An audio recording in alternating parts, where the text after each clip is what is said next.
apie demenciją įvairiais rakursais. Sveiki visi, jūs klausotės tinklalaidės apie demenciją įvairiais rakursais. Ją rengiu aš, Laura Budreckytė, drauge su Asociacijos Demencija Lietuvoje vadove Ieva Petkutė. Šiandien kalbėsime apie teisinius klausimus susijusius su demencijos tema.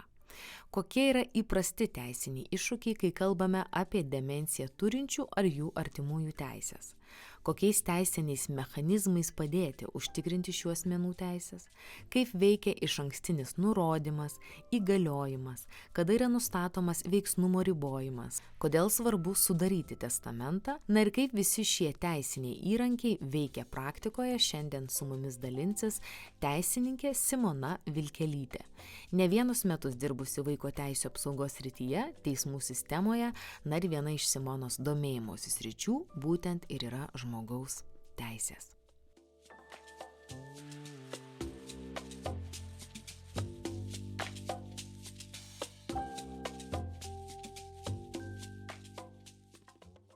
Labadiena, Simona. Labadiena. Ačiū, kad sutikote pasikalbėti tinklalaidėje apie demenciją įvairiais rakursais. Sakykite, prašau, kokia yra jūsų teisinės praktikos sritis? Mano teisinės praktikos sritis prasidėjo labai socialiniai sferai, tai yra vaiko teisių apsaugos ir įvaikinimo tarnyboje ir ten aš pradirbau tikrai ilgus metus. Ta mano pažintis su teise pirmoji, tai žinoma, universitete buvo pakankamai konkreti ir sausoka, o paskui nukrypo visiškai gyvenimą.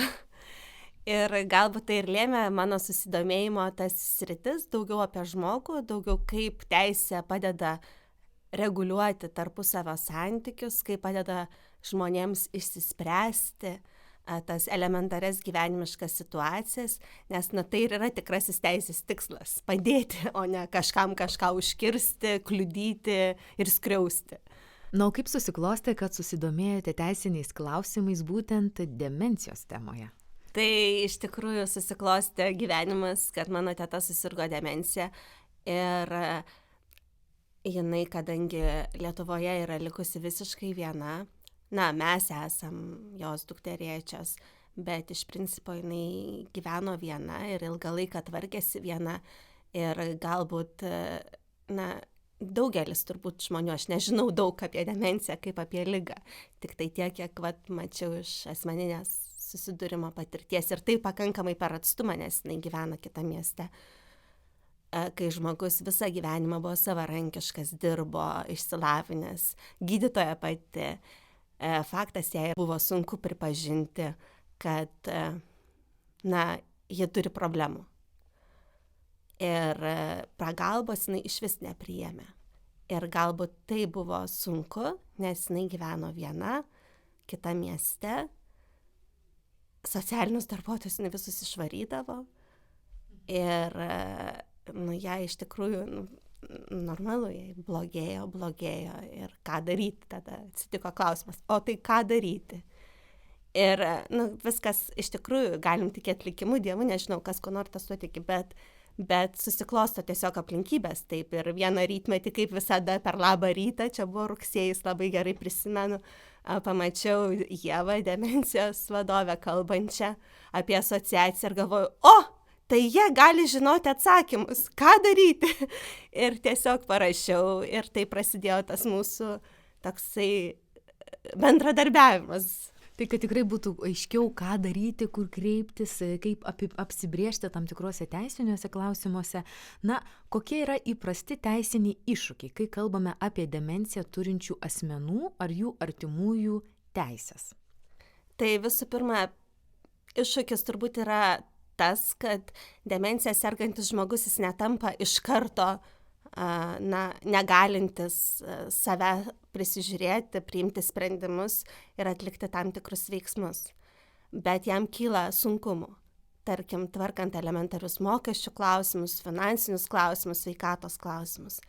Ir kadangi yra ta bendra nuostata, kad žmogus jis yra veiksnus iki kol nepripažįstama kitaip, tai reiškia, kad jis visame kame jis turi priimti sprendimą pats.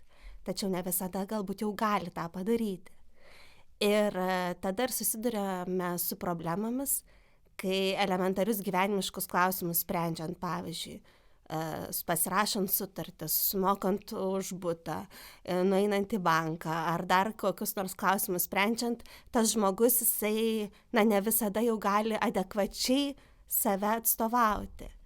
Tai ką tada daryti? Pirmiausias, tas paprasčiausias būdas tai būtų, kad žmogus parašytų įgaliojimą kitam asmeniui, kuriuo jis pasitikė ir kuris iš tikrųjų galėtų jį tinkamai atstovauti.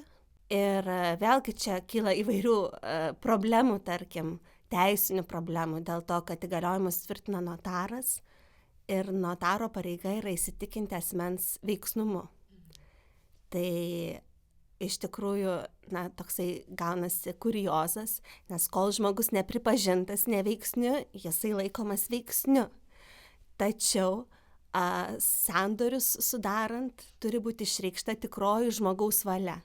Ir va čia ir kyla klausimas, ar žmogus iš tikrųjų, priimdamas vieną ar kitą sprendimą, išreiškia savo tikrąją valią.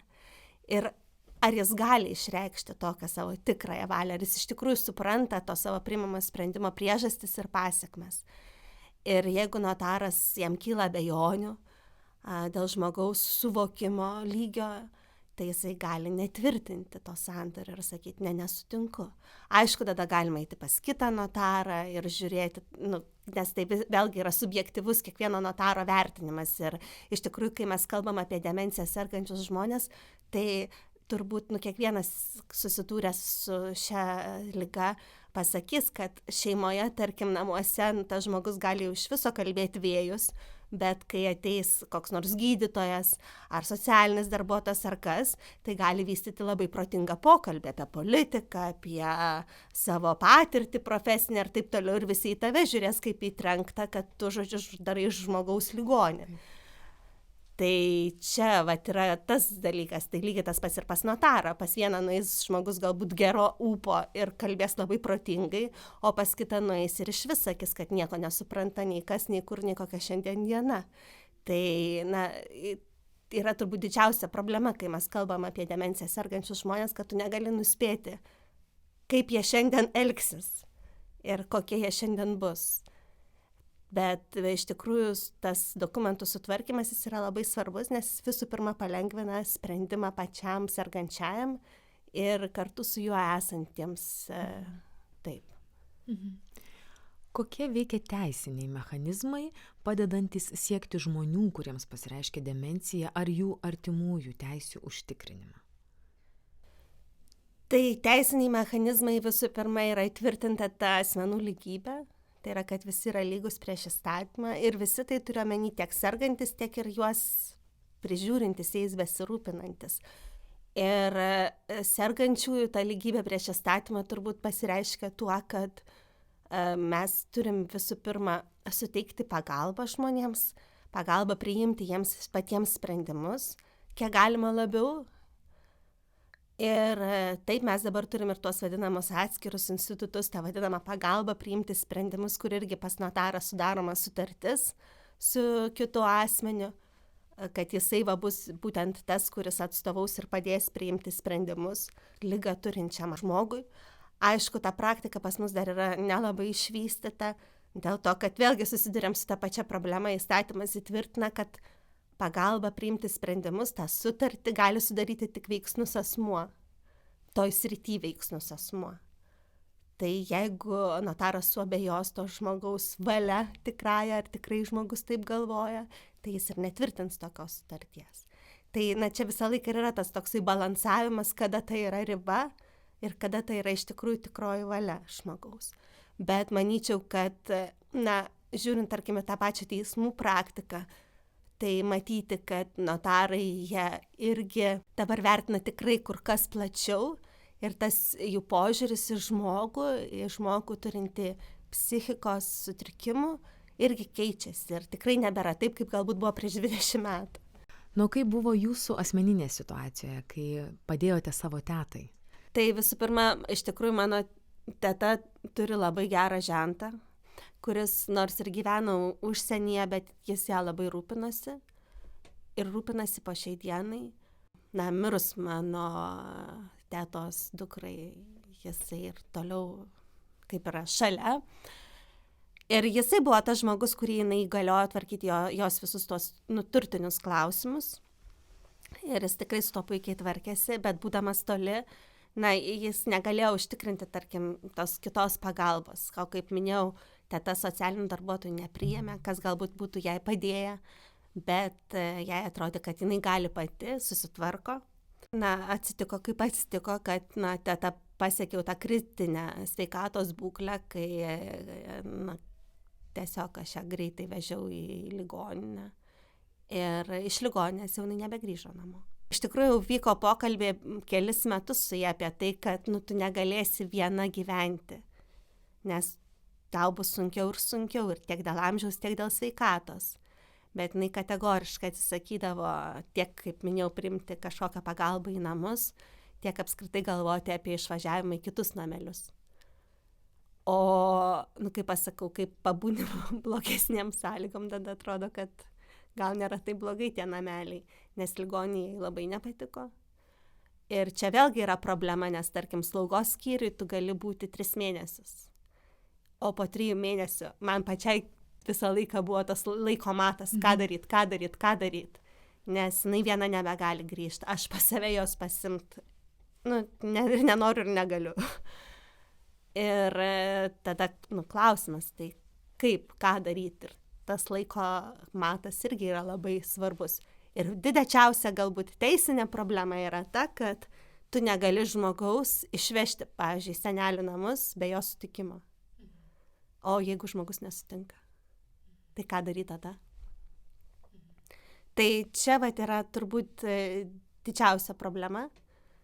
Ir, mums pasisekė, nes, sakau, teta jau buvo emociškai tokiam stovi, kad jinai sutiko.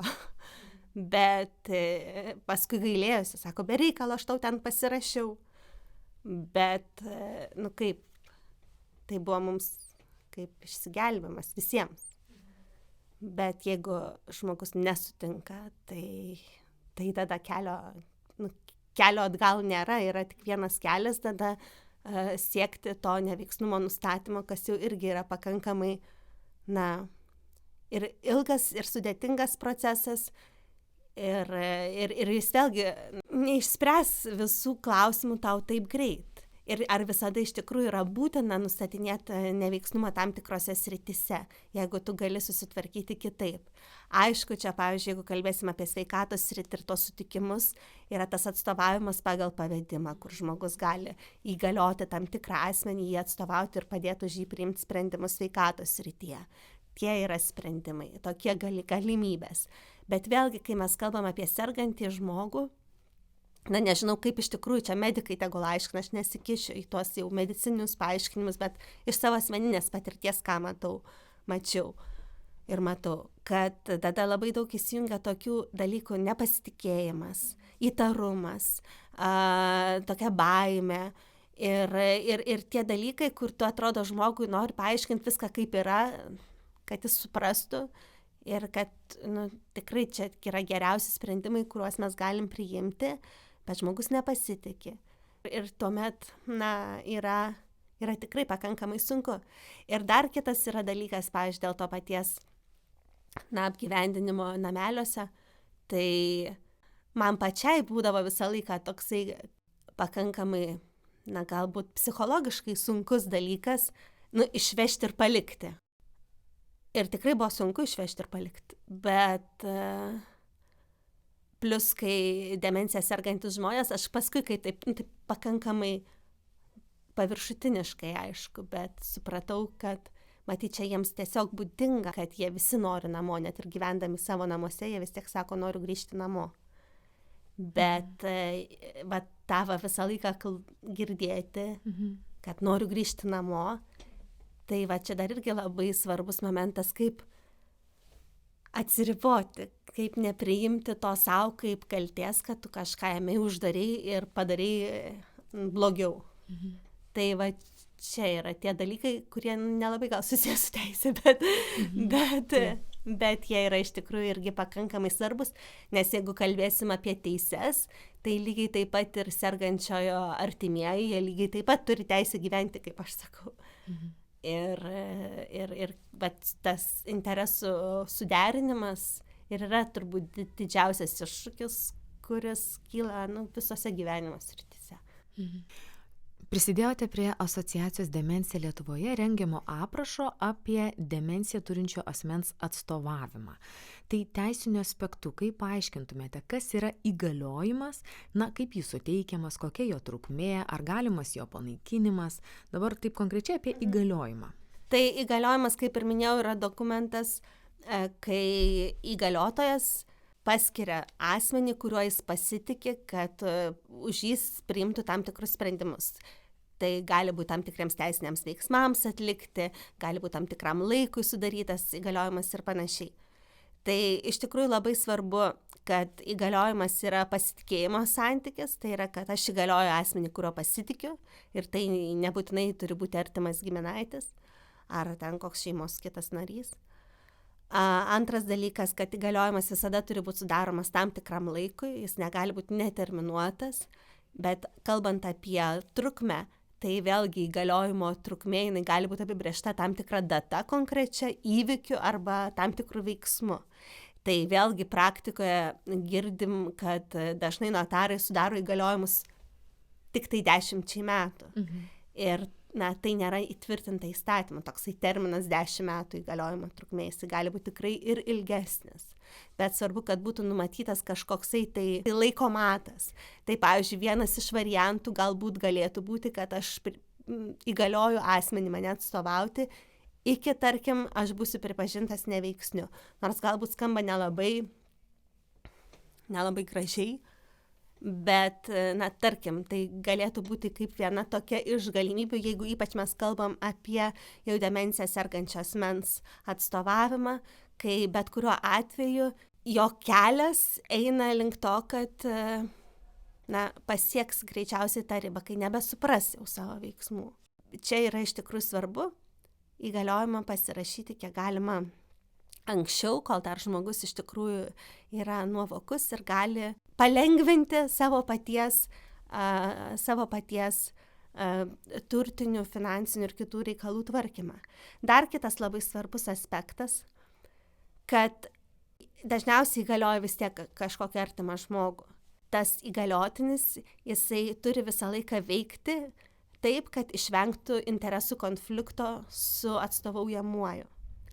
Ir kame kyla problema, tokia vėlgi labai gyvenimiška. Pavyzdžiui, jeigu tėtis ar mama įgalioja savo, tarkim, dukrą atstovauti. Ir jau po kažkiek laiko, paaiškinsiu vėliau, dėl ko tai irgi yra svarbu, dukra nusprendžia, kad būtų gerai, kad turtas, nekilnojamas koks nors butelis, sodo namas ar kas, būtų perrašytas kitam šeimos nariui, kad tas jau sergantysis neturėtų turto. Ir jis negali to padaryti, pavyzdžiui, negali persirašyti nei savo, nei savo šeimos nariui, dėl to, kad iškart bus akivaizdus interesų konfliktas. Tai dar visą laiką irgi reikia pagalvoti, kaip sudėlioti visą tą strategiškai schemą, kad jinai būtų naudinga visų pirma sergančiajam ir antra nepakenktų šeimos interesams. Dabar, kodėl aš sakau, svarbu yra kalbėti apie turtą. Normalu, ypač kai kalbam apie mūsų, tarkim, tėvus, senelius, vyresnio amžiaus žmonės, kurie gyveno nepritekliui didžiąją savo gyvenimo dalį, jiems turto turėjimas yra labai svarbu. Ir jiems atrodo, kad pas savęs palikti kažką, tai yra gyvenime didžiausia vertybė. Dėl to pasakyti jiems, kad tu padovanok tą turtą dabar, negu užrašyk jį ten, pavyzdžiui, testamentu, dažnai yra nesuprantama. Nes jiems atrodo, kad ne, aš geriau paliksiu kažką po savęs, negu dabar padovanosiu, pavyzdžiui, tą savo butelį ir liksiu be nieko. Tai kaip aš čia būsiu toks bėdžius be nieko. Kodėl aš apie tai kalbu? Nes, pavyzdžiui, jeigu mes nusprendžiam, kad tuo mūsų sergančiuoju rūpinsis senelių namai, tai turto turėjimas yra vienas labai svarbių klausimų, kalbant apie kainą. Jeigu kaina yra aktuali. Nes jeigu apgyvendinamas asmuo turi savo turto nekilnojamo, tada reikia mokėti turto mokestį, kuris yra tikrai nemažas. O jeigu asmuo neturi turto, tai turto mokesčio mokėti nereikia, tada išlaidas padengia valstybė. visas. Tai vėlgi yra pakankamai tokie svarbus dalykai. Aišku, galima sakyti, galima tą butą nuomuot, pavyzdžiui, ir taip toliau ir panašiai, padengti tą turto mokestį. Galima, bet vėlgi mes užsidedam tada savo kaip šeima papildomų, tarkim, tokių rūpesčių. Tai, aš aišku, gal kalbu labai taip pragmatiškai, bet toks gyvenimas. Taip. Kaip teisiškai apibrėžiamas išankstinis nurodymas? Išankstinis nurodymas, jisai iš tikrųjų yra pakankamai naujas institutas mūsų teisiniai sistemai. Jų nėra daug ir aš tiesą pasakius labai abejoju jų sėkme.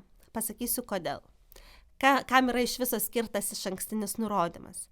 Išankstinis nurodymas tai yra, kai veiksnus asmuo, vėlgi mes kalbam veiksnus asmuo, tas veiksnumo aspektas yra tikrosios valios gebėjimas išreikšti tikrąją valią. Jisai notarinė tvarka duoda tokį išankstinį nurodymą, kas būtų, jeigu aš tapčiau neveiksniu. Tai visų pirma, ar aš sutinku, kad būčiau apgyvendintas, tarkim, kokioje nors globos įstaigoje, vėlgi kalbam apie tos pačius senelių namus. Bet čia man iškyla klausimas, tai kai jau tu esi pripažintas neveiksniu, už tave sprendžia tavo globėjas.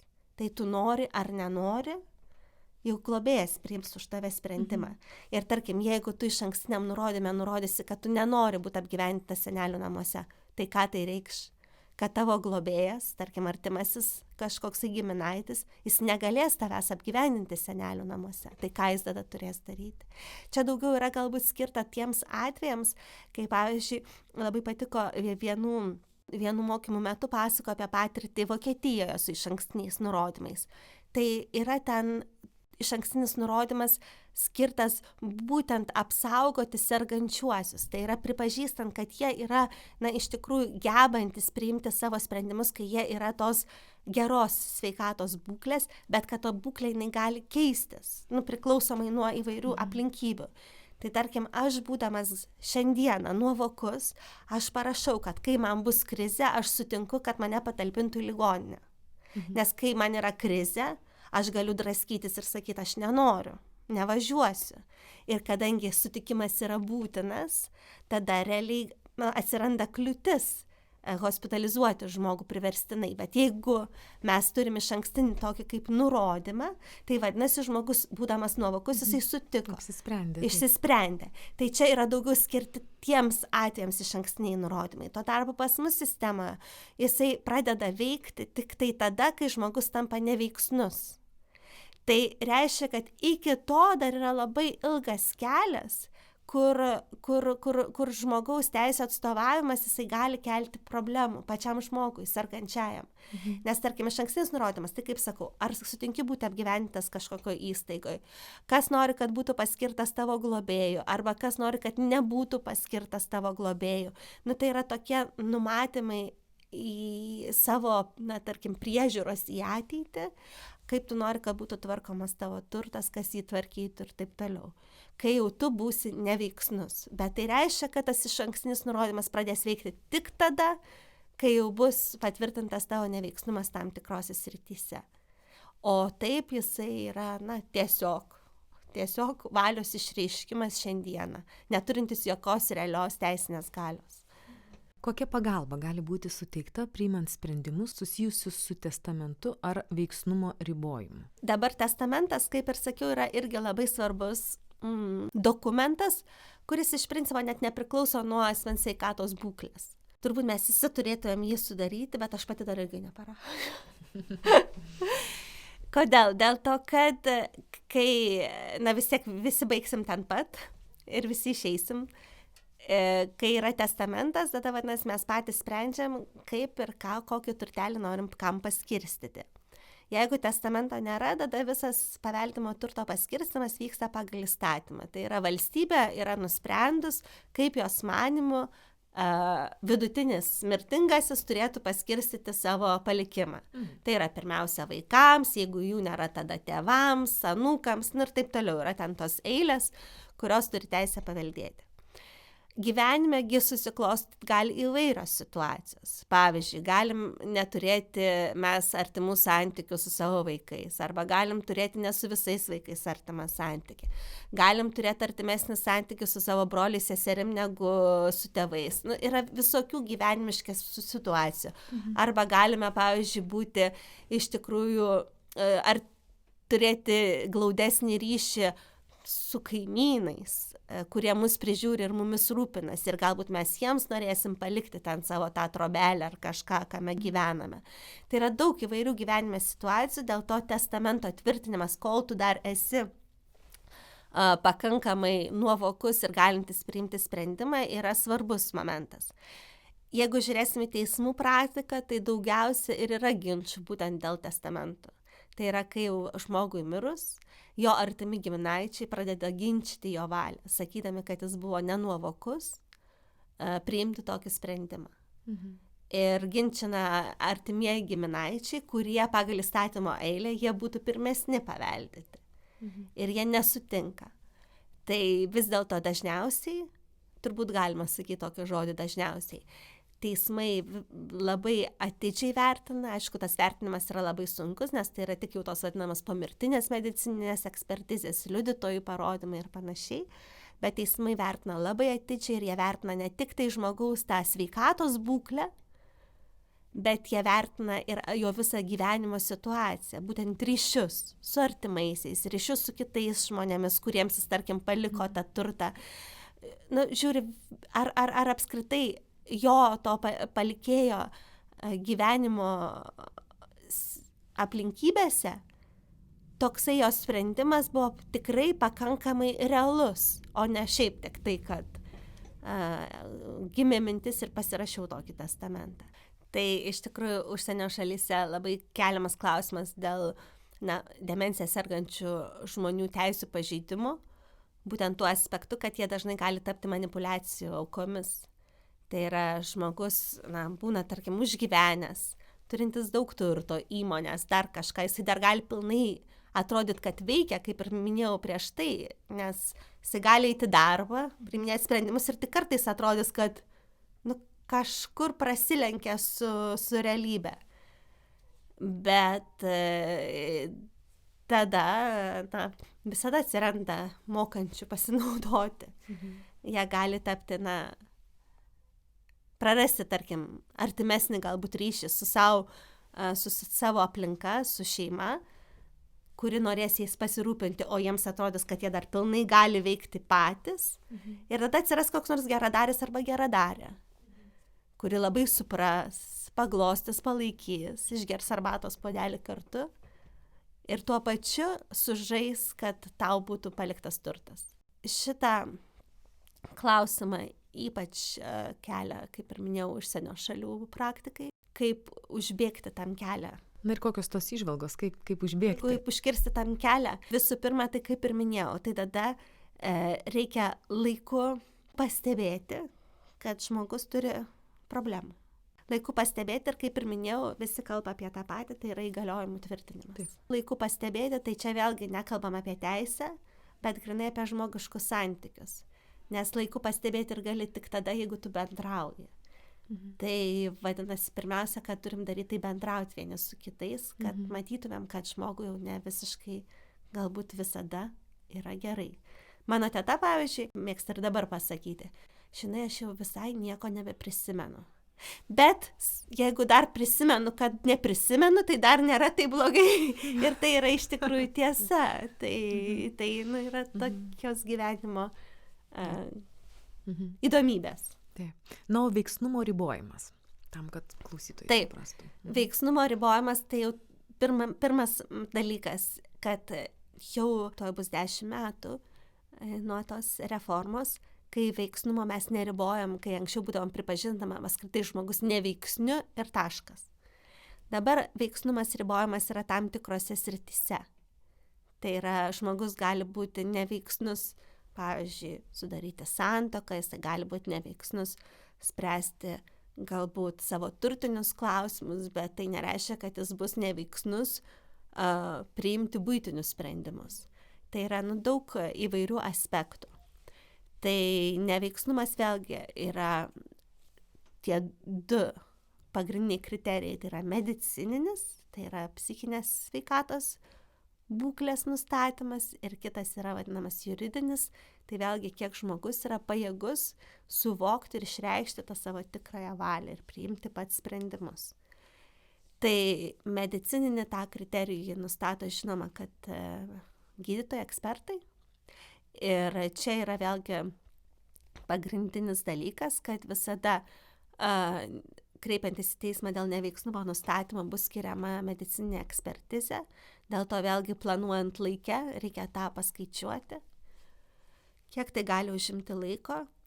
Kitas dalykas, vertinant tą teisinį, socialinį aspektą dėl žmogaus gebėjimo priimti sprendimus, tai čia išvadas rašo socialiniai darbuotojai. Tai vėlgi reikia pirmiausia bendradarbiauti su savo to žmogaus sergančio savivaldybės socialiniu skyriumi, nes jisai yra atsakingas už tokių išvadų rengimą.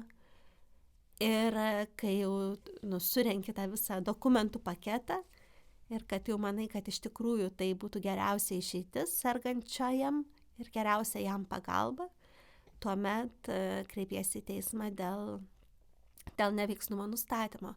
Svarbu tai, kad asmuo, kurį prašoma pripažinti neveiksniu, jisai irgi privalo dalyvauti teismo posėdį ir turi būti išklausytas. Tai yra irgi labai svarbus momentas, jis turi būti atstovavimas advokato, tai yra arba jam pačiam turi būti pasamdytas, arba jeigu jisai, tarkim, artimieji nepasamdo jam advokato, tada skiriamas valstybės garantuojama teisinė pagalba. Tai yra vėlgi stengiamasi, kad būtų sprendimas priimamas ne tik dėl žmogaus, bet ir su žmogumi. Tai yra tiek jį išklausant, tiek iš tikrųjų įsitikinant, kad tam tikrose srityse jis jau nebegeba už save atsakyti. Jeigu žmogus vėliau, turint diagnozę, progresuojant būklei, apsigalvotų dėl to, ką buvo nurodęs anksčiau, ar yra mechanizmai adaptuoti pasikeitusią valią?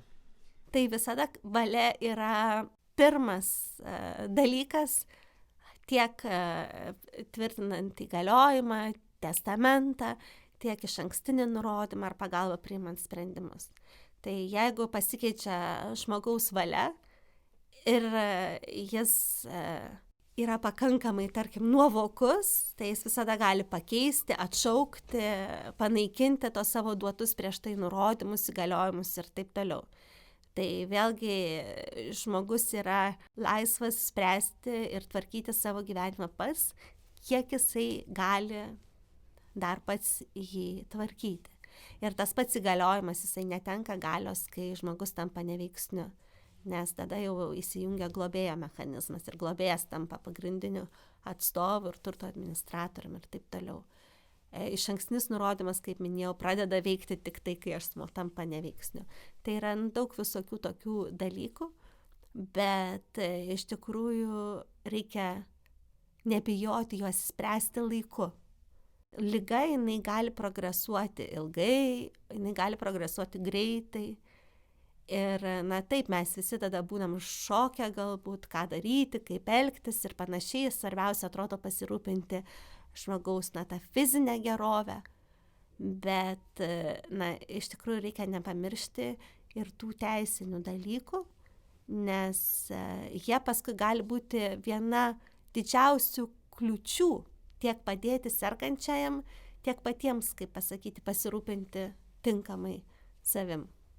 Minite pagalbą priimant sprendimus, tai kaip žmogus gali gauti tokią pagalbą? Kur kreiptis? Tai pagalba priimant sprendimus, jeigu susivesite Google, tai jums pirmiausia išmes tą pagalbą priimant sprendimus, kurią teikia socialiniai darbuotojai. Ir tai iš tikrųjų yra ir pirminis turbūt dalykas, ką mes suprantam kaip pagalba priimant sprendimus. Ir kaip minėjau, labai svarbu, kad žmogus ją priimtų, nes yra sunkiau, kai jos nepriima. Jeigu kalbėsim iš teisinės pusės, tai pagalba priimant sprendimus yra sutartis sudaroma pas notarą tarp sergančiojo ar senyvo amžiaus asmens, žmogaus, kuriam gali būti sunku dėl tam tikrų objektyvių priežasčių visais atvejais priimti sprendimus, su kitu, kuriuo jisai pasitikė ir kur mano, kad galėtų jam padėti priimti tuos sprendimus.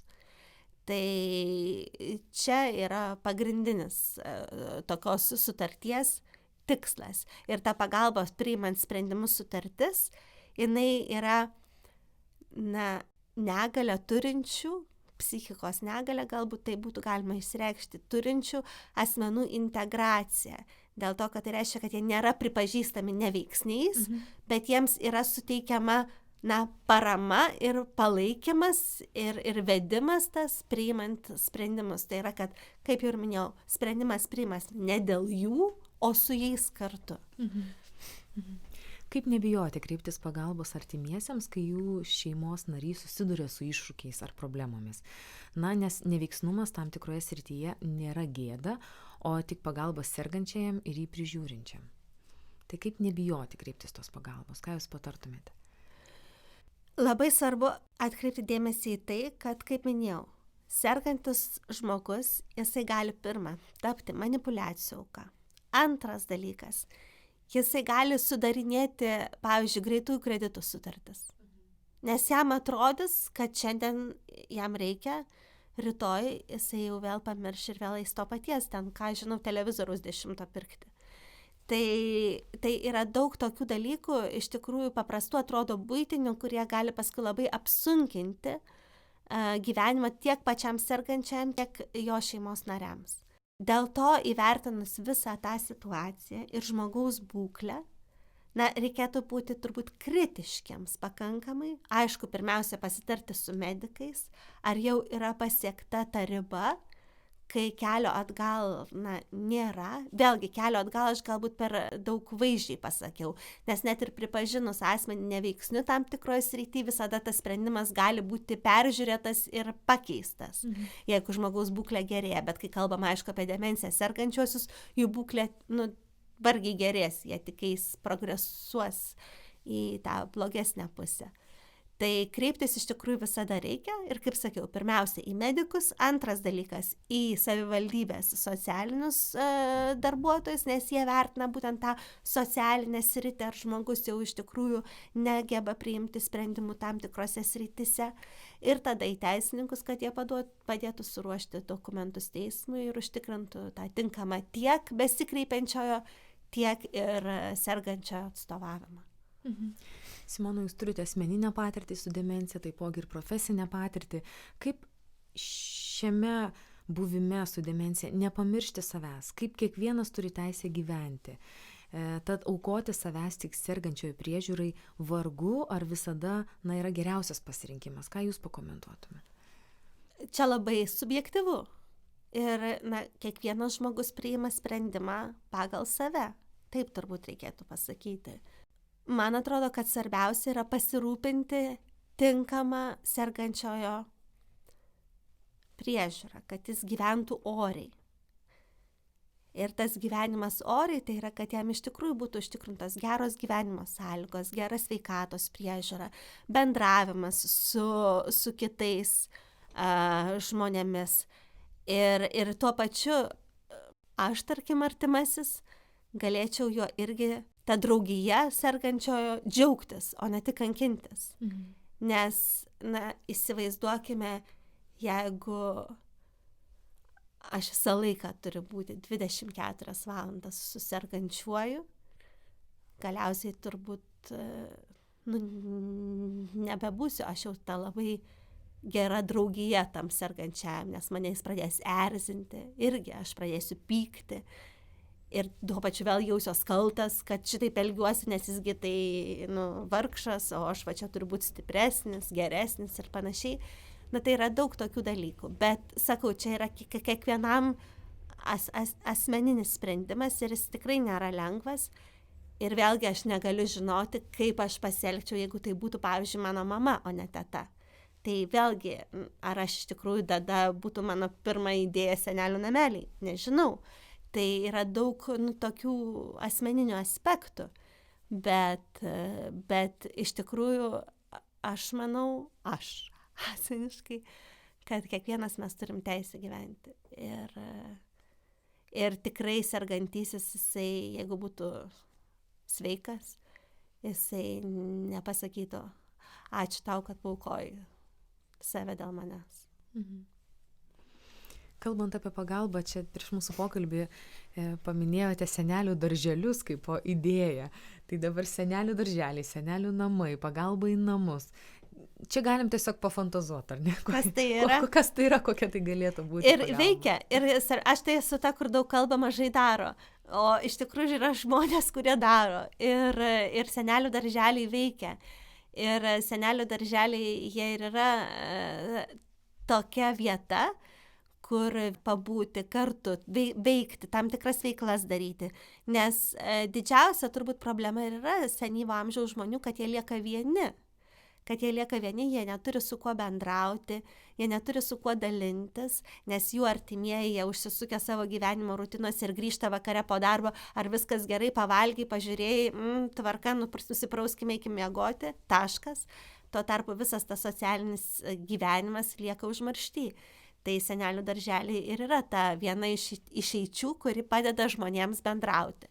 Bet vėlgi čia labai priklauso nuo žmogaus, nes ne kiekvienam žmogui galbūt reikia to bendravimo, arba ne kiekvienas nori. Ir plus, nežinau, kaip iš tikrųjų čia jau gydytojai tegul pakomentuoja demenciją sergantis žmonės, ar jie iš tikrųjų labai noriai jungiasi į tuos darželius. Mano teta, pavyzdžiui, aš ją buvau porą kartų nuvežus, tai ji pasakė, vežk mane namo, aš su tom senom moteriškiam bendrauti nenoriu.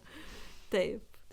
Tai čia vėlgi yra. Bet dabar, pavyzdžiui, senelių namelis, jinai turi draugių ir tikrai, man atrodo, tikrai dabar jaučiasi tikrai gerai. Tikrai geriau, negu kai gyveno viena. Taip. Kaip dažnai matote savo tetą? Oi, galėčiau tikrai dažniau matytis. Tikrai galėčiau dažniau matytis. Nematau taip dažnai, bet aplankau. Aš čia paskutinį kartą, kai važiavau ir grįždama galvojau, o kodėl man ten patinka taip važiuoti. Ir tada suvokiau, ten nuvažiuoju, tu su tais pyragėliais, ten tie visos bobutės susėda aplinkui. Ir visos taip džiaugiasi, visoms taip faina, taip gerai, ir visoms su tokia graži, tokia gera. Ir realiai nieko tu nedarai, tik tai atveži pyragėlius ir pabūni šalia, ir jau visi tave labai myli. O šiaip gyvenime kiek turi daug stengtis, kad gautum kažkokį tai, tą pripažinimą arba pagyrimą ar dar kažką. Tai va čia toks labai egoistiškas galbūt dalykas. Taip. Žodžiu, besąlygiškai jūs priėmė su pyragėliais. Taip. Simona, paskutinis mano klausimas, ko palinkėtumėt žmonėm, kurie globoja, kurie rūpinasi, gal padrąsintumėt tiems, kurie turi klausimų? Iš tikrųjų labai gerai, kai yra bendrijos, asociacijos, tai yra žmonių grupės, nes likti vienam turbūt yra sunkiausia. Tai visų pirma, nebijoti paieškoti grupių, žmonių turinčių panašią patirtį ir nebūtinai ten iškart pulti į draugijas ir draugystės. Bet tiesiog pasižiūrėti, kad ne aš vienas susiduriu su tokiais pačiais klausimais ir ne man vienam yra sunku. Ir pažiūrėti, kaip galbūt galima išspręsti ir palengvinti savo tą gyvenimo skirtą išbandymą. O visi tai, ką mes patiriam, su kuo susiduriam, tai yra tik mus praturtinanti patirtis. Tai jeigu mums taip nutiko, ar mes patys pradedam prarasti atmintį, ar mūsų artimasis pradeda prarasti atmintį, na tai tiesiog reikia priimti tai kaip gyvenimo duotybę ir mokytis su tuo gyventi. Ačiū labai už pokalbį. Nėra už ką.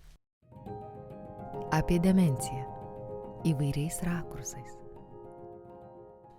Ačiū, kad klausėtės tinklalaidės apie demenciją įvairiais rakursais. Girdėjote pokalbį su teisininkė Simona Vilkelytė. Kalbėjome apie teisinius mechanizmus, kurie būtini siekiant užtikrinti demenciją turinčių ir jų artimųjų teisės. Pašnekovė įvardino bei aptarė konkrečius įrankius, kaip kad išankstinis nurodymas, įgaliojimas, veiksnumo ribojimas, testamentas, kas ir kaip veikia praktikoje ir kodėl svarbu su jais susipažinti, norint užtikrinti orią, saugią, tiek demenciją turinčio, tiek jo artimojo kasdienybę. Pašnekovę kalbinau aš, Laura Budreckytė, na, o laidos turinį rengėme drauge su asociacijos Demencija Lietuvoje vadove Ieva Petkute. Kviečiame klausytis ir kitų tinklalaidžių apie demenciją įvairiais rakursais, na ir skatiname užduoti klausimus susijusius su demencijos tema. Arba užsukti į asociacijos Demencija Lietuvoje internetinę svetainę, kur tikime rasite savo naudingos informacijos. Iki. Apie demenciją įvairiais rakursais. Šis pokalbis yra parengtas projekte Demencijos strategijos link, situacijos analizė ir informuotumo didinimas, kuris yra aktyvių piliečių fondo finansuojamo Europos ekonominės erdvės finansinio mechanizmo lėšomis dalis. Projektą įgyvendina viešoji įstaiga Socialiniai meno projektai, bendradarbiaujant su asociacija Demencija Lietuvoje. Dėkojame, kad klausėte šio pokalbio. Kviečiame jo pasidalinti su tais, kam jis gali būti aktualus.